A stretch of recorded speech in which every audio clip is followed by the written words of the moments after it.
पाकिस्तान की हुकूमत को भी हम ये बताते हैं कि बेशक आप अपनी सफारती मुलाहजात, सफारती मसलहत कोशी बेशक करो, आप दोस्ती रखो जिससे रखनी है, जो आपने रख ली है, कायम कर ली है, लेकिन खयानत की तरफ नहीं आना।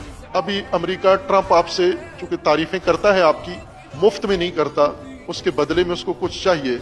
उसने अभी तक इसराइल की हिमायत पाकिस्तान से मांगी है जो किसी हद तक उसे मिल गई है, लेकिन इससे आगे बढ़कर अगर आपसे इस्तेफादा करना चाहता है, जमीन आपकी इस्तेफादा करना चाहता है, बलूचिस्तान हवाई अड्डे लेना चाहता है या सरहदें इस्तेमाल करना चाहता है, तो ये गलती पाकिस्तानी हुकूमत ना करे। मुसलमान होने के नाते मुसलमान मुल्क का साथ नहीं दे सकते, मजबूर हो तुम, तो फिर बेहतर है कि जारे और दुश्मन और ट्रंप का भी साथ ना दो। अब बेहतर है तमाशाई बने रहो, जिस तरह पहले थे, खड़े देखते रहो।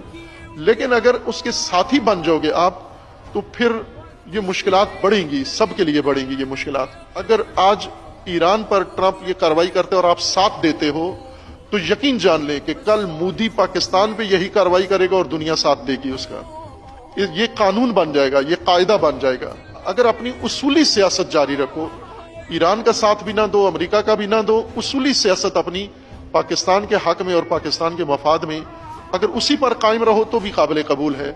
लेकिन जैसा मीडिया में आ रहा है और जैसा ट्रंप तवक्को जाहिर कर रहा है कि उसने जो ईरान का मुहासरा किया है उसमें पाकिस्तान पर उसको खुसूसी भरोसा है।